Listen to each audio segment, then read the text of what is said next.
Para sahabat, secara etimologis, pemerintahan itu sebenarnya adalah hal ehwal pemerintah. Struktur pemerintah, fungsi, perbuatan pemerintah, mengatur, mengurus hajat hidup orang banyak untuk kepentingan rakyat. Ini secara etimologis ya, sama juga kalau pertanian ini hal ehwal tentang petani. Meskipun kemudian antara pemerintahan sama pertanian ini sering kehilangan subjek. Jadi hanya berbicara tentang kegiatan. Ya, pemerintahan itu menjadi sesuatu yang sangat sakral, menjadi poros, menjadi segala sesuatu. Kemudian juga pertanian lalu ya mengabaikan petani dan lebih banyak berbicara tentang lahan, tentang produktivitas, lalu ya yang terkait dengan objeknya, objek dan aktivitas. Jadi sama-sama mengabaikan subjek. Nah, ini ada 2 poin yang artinya kehilangan subjek, pemerintahan kehilangan subjek, yaitu pemerintahan bukan pemerintah, dan yang kedua pemerintahan tanpa pemerintah. Pemerintahan bukan pemerintah itu contoh yang paling konkret adalah kecamatan. Kecamatan itu pemerintahan, tapi dia bukan pemerintah. Camat itu bukan pemerintah. Camat itu tidak mengambil keputusan politik. Dia tidak mengatur, tetapi hanya mengurus. Camat itu tidak menyelenggarakan pemerintahan, tapi melaksanakan pemerintahan atas keputusan, atas perintah dari bupati wali kota. Yang pemerintah adalah bupati wali kota plus Dewan Perwakilan Rakyat Daerah. Mereka adalah penyelenggara pemerintahan. Kalau penyelenggara pemerintahan itu artinya disebut sebagai government atau pemerintah. Intinya membuat keputusan politik. Perencanaan itu juga keputusan politik, APBD itu keputusan politik, demikian juga dengan desa itu juga punya APBD desa, artinya juga keputusan politik. Namun ada juga camat yang membuat gapura ya, gapuranya besar lalu ada tulisan ya judulnya pemerintah kecamatan. Jadi ini tidak duduk ini, dia kan bukan pemerintah tapi mengaku dirinya pemerintah. Sejak kapan camat itu menjadi pemerintah? Apakah ada undang-undang yang mengatakan bahwa camat adalah pemerintah? Jadi ini camat yang tidak duduk ya, mudah-mudahan bukan lulusan APMD ini ya, lulusan tempat lain lah gitu ya. Nah yang satunya lagi, pemerintahan bukan pemerintah. Ini salah satunya adalah hasil, pemerintahan tanpa pemerintah, ya, pemerintahan tanpa pemerintah. Ini ada sebuah studi yang dikerjakan oleh mahasiswa saya, Stefani Rue. Dia melihat ini kasus yang sangat khusus dan barangkali bisa juga terjadi di tempat-tempat lain. Itu sebuah desa di Kalimantan Barat. Sudah lama nggak ada kepala desanya kosong, nggak ada kepala desa definitif. Lalu yang menjadi kepala desa itu, penjabat kepala desa itu adalah ASN, aparat kecamatan.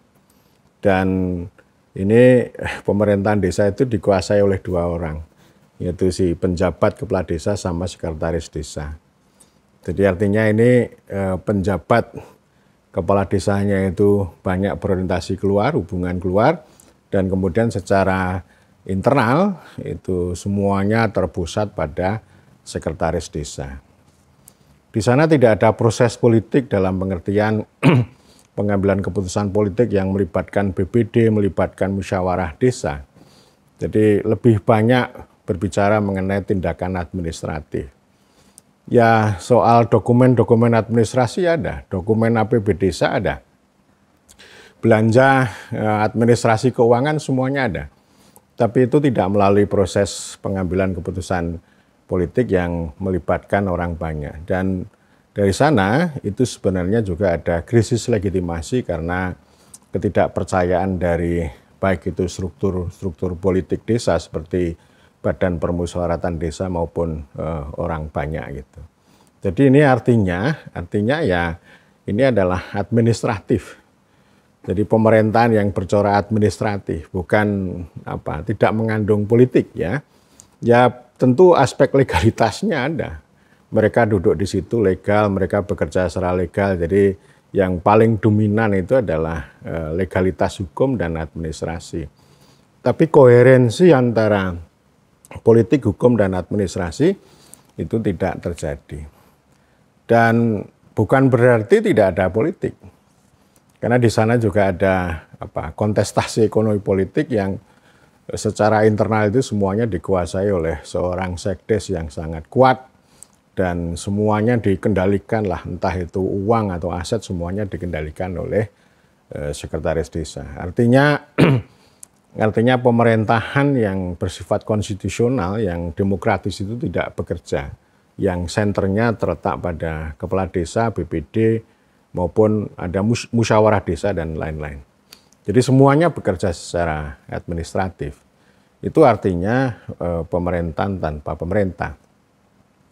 Nah pada sisi lain pemerintahan tanpa pemerintah itu kan juga diserukan oleh para pejuang, para pendekar atau para pendukung paradigma governance atau tata kelola lah ya, tata kelola itu yang dilakukan tata kelola. Jadi kata pemerintahan itu mereka hindari. Yang sering saya sebut sebagai hyperactive governance. Saya mengatakan bahwa governance itu sangat penting bagi pemerintah karena kalau pemerintah tanpa governance itu ya hanya berkutat di kantor dan dia bisa menjadi semacam despot gitu ya. Tetapi kalau pemerintah governance itu tanpa pemerintah itu bisa menjadi tirani dan kemudian pemerintahnya ini menjadi lemah. Padahal pemerintah sebagai subjek ini di satu sisi dia diharapkan banyak oleh orang banyak, diharapkan bisa memberikan fungsi-fungsi regulasi yang baik, kemudian ada proteksi, ada distribusi yang baik, yang kemudian punya manfaat besar bagi orang banyak begitu. Itu di mana-mana begitu. Pemerintah itu diharapkan begitu ya. Ya memang ada juga, pemerintah nggak usah banyak campur tangan menjadi pemain, cukup menjadi regulator, pemerintah nggak usah banyak melakukan distribusi dan proteksi. Tapi yang penting menciptakan regulasi yang memungkinkan para pemain ini bisa bekerja, bisa berkompetisi secara bebas. Nah itu cara pandang libertarian dan cara pandang governance itu yang sudah saya bahas sebelumnya itu sedikit banyak juga mengarah ke sana gitu.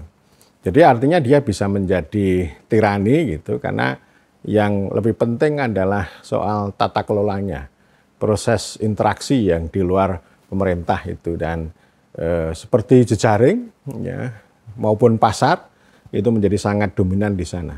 Dan paradigma governance yang sudah sekian lama dikumandangkan itu utamanya adalah untuk mengurangi kuasa pemerintah dan kemudian untuk menaikkan apa yang disebut dengan pasar maupun jejaring gitu. Dan memang ini diyakini ya secara global dan kemudian kita juga terpengaruh gitu. Di Indonesia itu ada sebuah keyakinan bahwa sekarang ada pergeseran paradigma dari government menjadi governance gitu ya. Governance itu sebagai kritik atas government gitu ya. Ya dalam poin itu ada sisi benarnya. Karena yang sedang dikritik adalah ya yang dikritik yang paling utama itu adalah birokrasi based government. Pemerintahan yang birokratik, yang kaku, yang berorientasi pada kantor dan sebagainya gitu. Lalu ini yang diprodoli dan kemudian harus dibuka gitu. Tetapi governance semacam ini kan luput untuk melihat bahwa pemerintah itu kan ya polimorfik, punya banyak wajah, artinya tidak hanya sekedar yang birokratik tapi yang demokrasi. Artinya pemerintah yang demokratis itu pun itu juga dikritik dan kemudian governance itu lalu anti politik. Lebih mementingkan pada aspek tata kelola, aspek manajemen, aspek interaksi, kemudian juga nanti ikutannya adalah teknologi. Saya kira saya juga sudah banyak berbicara soal ini. Itu namanya adalah pemerintahan tanpa pemerintah. Tapi ini gagal, ya. Yang sudah saya bahas sebelumnya bahwa governance itu lebih preskriptif normatif, tetapi realitasnya tidak demikian. Ya, demokrasi masih diperjuangkan, tetap masih diperjuangkan. Kemudian birokrasi juga masih bercokol sangat kuat. Artinya governance itu terlalu normatif lalu tidak sanggup menangkap realitas empirik yang berbeda dengan pandangan mereka. Sehingga saya mengusulkan bukan pemerintahan tanpa pemerintah, gitu, tetapi pemerintah dengan governance atau government with governance itu. Jadi lebih dinamis, dan inilah yang kemudian diyakini oleh generasi ketiga teori governance itu adalah meta governance itu ya. Yang pertama berorientasi pada pasar, yang kedua governance, yang kedua pada network gitu. Kemudian yang ketiga yaitu tadi beyond itu semuanya gitu. Karena artinya ketika pasar mengemuka itu kan mereka menyampaikan kritik tentang kegagalan pemerintah. Nah, yang meta governance ini itu juga mengkritik munculnya kegagalan pasar dan bahkan juga mengkritik tentang kegagalan governance. Kalau ada kegagalan pemerintah, government failure, tentu juga ada governance failure. Sehingga muncul meta, ya, meta governance. Dan salah satu poin yang mau saya katakan di dalam meta governance ini adalah pemerintah sebagai subjek utama. Pemerintah dengan governance, government with governance itu. Jadi artinya dia tidak semata-mata hanya kantor, semata-mata hanya birokrasi, tapi juga berjaringan.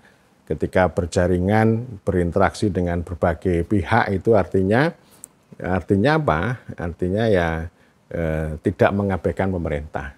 Ini adalah sebuah proses aksi kolektif begitu, berbagai pihak untuk mencapai kepentingan dan tujuan bersama gitu. Dan memang ini dari sisi governance begitu, tetapi kalau dilihat lebih jauh lagi dengan governmentality gitu ya, governmentality itu sudah beda lagi. Jadi governmentality itu melihat pergeseran dari government ke governance gitu ya. Itu sama dengan pergeseran dari kedaulatan. Kalau dulu ya pemerintah yang memperoleh kedaulatan rakyat ini kan harus kuat, harus powerful, harus aktif dan sebagainya gitu. Nah, ini yang nggak disukai oleh governance. Nah, kemudian governmentality melihat pergeseran itu ya bergeser dari kedaulatan ke rasionalitas yang sangat teknikal. Jadi pemerintahan itu lalu dipahami ya ini sebagai sesuatu yang sangat apa namanya, ya meninggalkan pemerintah tadi. Kedaulatannya hilang, kekuasaannya hilang, lalu digeser ke sini. Dan governmentality itu kan melihat bahwa kekuasaan itu menyebar di mana-mana.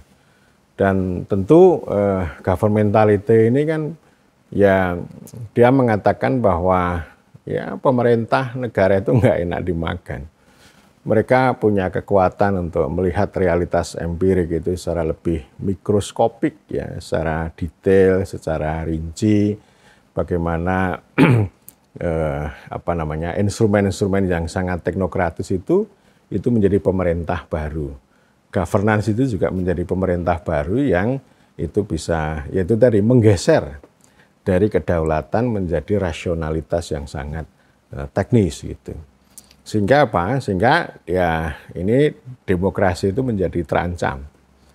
Terancam yang kemudian kalau di dalam literatur yang terbarui ini adalah ini ya challenging, ini tantangan teknokrasi itu melakukan takeover ya, karena governance, teknokrasi, kemudian manajemen publik ini kan itu satu geng ya, satu geng yang mereka menantang ya, mereka menantang apa namanya politik demokrasi dan mengatakan bahwa demokrasi itu tidak efektif gitu. Mereka mengedepankan pendekatan yang sifatnya manajerial untuk mencapai efektivitas itu. Tapi ini tujuan ini juga tidak berhasil. Yang sini sulit untuk berhasil, yang sini juga tidak berhasil.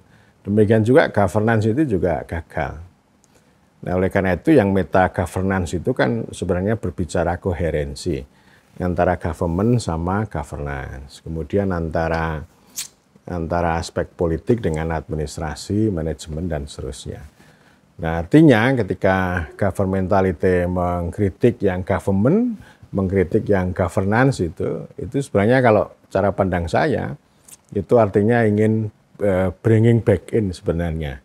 Ingin kembali lagi bagaimana pemerintah itu sebagai subjek, bringing government back in, ya menjalankan fungsi-fungsi ya yang bersifat reign, bersifat berdaulat sesuai dengan kedaulatan rakyat. Karena bagaimanapun kalau demokrasi tanpa kedaulatan rakyat itu ya dia hanya menjadi semacam metode demokratis. Nanti ujung-ujungnya adalah elektokrasi. Elektokrasi itu ya demokrasi yang mengalami teknokratisasi. Ya hanya ngomong soal perangkat-perangkat yang sangat instrumen, pokoknya yang terkait dengan soal pemilihan. Daulat rakyatnya ditinggalkan, suara rakyatnya ditinggalkan. Dan ini keyakinan yang generasi baru seperti governance dan teman-temannya itu seperti itu. Dan meta governance itu ingin menyambung kembali sebenarnya.